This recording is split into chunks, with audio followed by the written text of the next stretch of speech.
temperature has come up. I'm getting excited already. And whether it was going to affect the likes of Lorenzo's front tyre. We saw it in Phillip Island. Will we see it again here in Sepang? Here comes Rossi. Rossi up the inside of Marquez. He'll take no prisoners, and the roar is run wide, but not enough. He's going to hold it. A shootout down to the left-hander. Rossi holds it. Marquez wants it. These two, no love lost anymore. It's a straight war between these two. I did not expect to see the wall. You see Marquez lose the rear there. Lost the rear. He got on the gas and round it went. We've seen him down his elbow. He's got problems. He can't act that. He tore his elbow out in qualifying. If you saw that particular footage, it was unbelievable. He should have gone down. He didn't go down. And now Marquez is chasing Valentino Rossi. Rossi limits the damage that Lorenzo is inflicting at this point. In terms of the points, Rossi's wide. Whoa. Rossi's wide, but he holds it. He does indeed. That's just, I think, where that M1 Yamaha likes it through there. Out wide now, down towards the apex. I didn't expect to see these two tangled up. I thought the Hondas would be off, and we'd be talking about Rossi versus Lorenzo. That was, of course, the smart money. We're through turn 12. We're on to turn 13. On to turn 13 now. Lorenzo's closing in on Pedrosa. Pedrosa. I wonder where Danny sits in all of this. Danny would look like to win a couple more. Yeah, his first pole for some time, over a year for a moment. Let's look down on what's going on at the moment. Dovizioso still in fifth place. Crutchlow is still fifth. Bradley Smith up to seventh. That's a good ride for Bradley at the moment. He's qualified, went better than his free practice. Oh, Valentino out wide, and Marquez gets underneath him.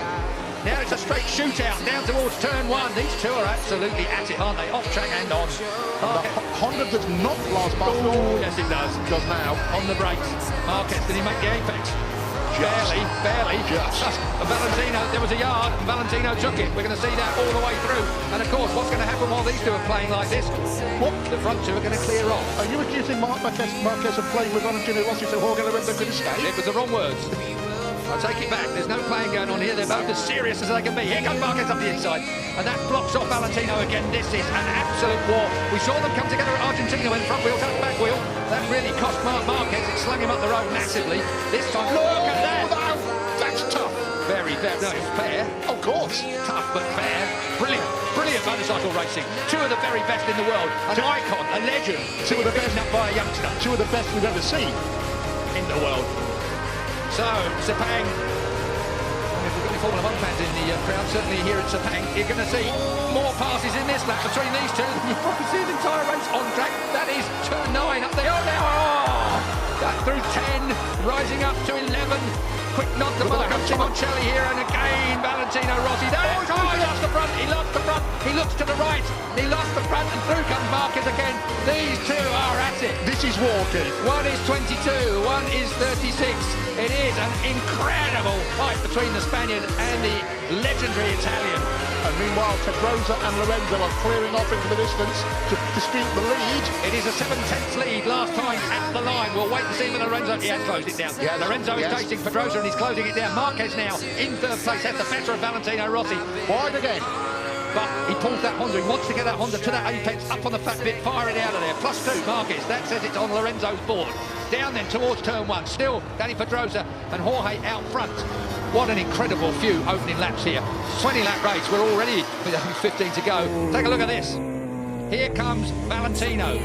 Marquez early on the gas. He's not going to allow Valentino the opportunity. Did Valentino actually headbutt the back of the Repsol Honda? Involuntarily. Through. Oh. Man, you have no idea how hard that is to do, let alone stay on it. How close do you like it? Oh, that close. Walk straight back through. That's a reflex action when a motorcycle slides out from underneath you. Your outside leg comes off. Incredible save there from Valentino Rossi. We saw an even bigger save from Marquez in qualifying. But we've seen Mark have a couple of serious bits of misbehaviour already in this race. Look at this. I thought Valentino...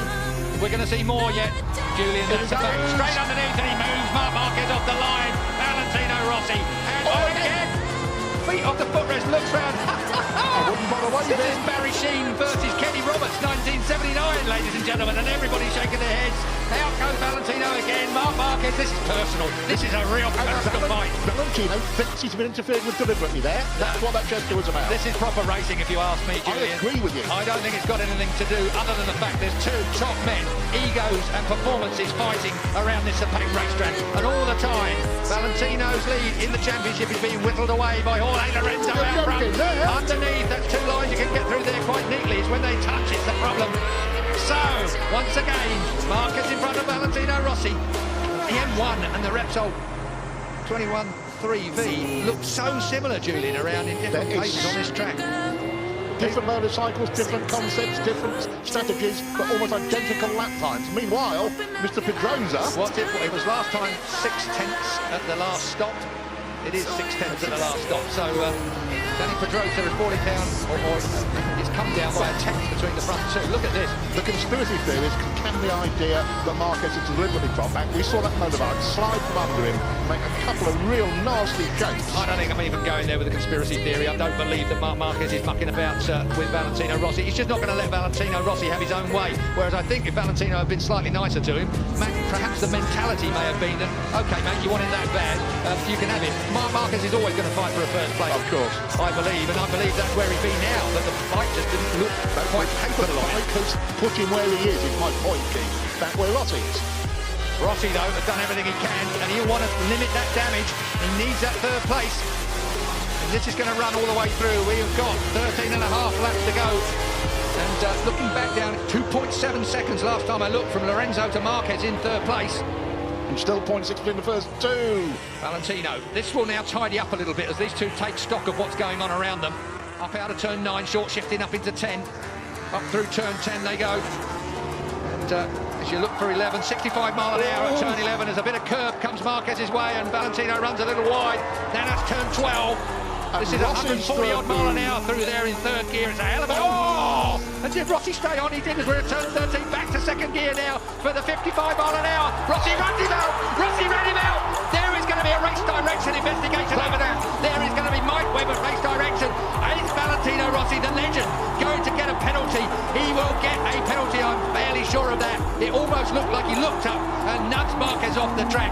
This is controversy that moves onto the track. We have had all the controversy off track and in the press conference. Now we have got real trouble coming away. Let's have a look at it. Marc Marquez gets underneath him here. He's hard on Valentino Rossi there. But as they look across, again, with a minute. Here we go. Yeah. Marc Marquez shoves it up the inside. Valentino Rossi has to concede. It's fair from Marquez there. This is the point. Valentino looks at him and runs him out wide and then tangles up with him. I'm afraid, I'm very sorry, and I am a Valentino Rossi fan through and through, but that was not good riding. That was a personal swipe at the ex-world champion, the soon-to-be ex-world champion. That is Marc Marquez coming down pit lane. Controversy here in Sepang. I can hear the stampede of Livio Supo's feet heading for Mike Webb's office. He left before Marc Marquez hit the floor. Mike Webb, race director, he's had difficult decisions to make all the way through here. HRC will be putting in a... There is Livio Supo, the man that's got this shaved head. He's not even following Mark into the seat, but I think everybody that saw that... Well, I want to see it again, but that really looked like Valentino Rossi to me. Ran Marc Marquez wide, he was looking at him, he knew he was there. It's to be reviewed after the race, I'm told. Well, obviously. Sherlock comes to mind there. He's looking at him, he runs him out wide, look. And then he gets tangled up with him. I don't think he intentionally tangled with him. That's a point worth making. I don't think Valentino Rossi intentionally tangled with him, but he did intentionally running out wide, which caught part of the Repsol Honda motorcycle. Can I ask you a question? How would you run out if you missed a gear?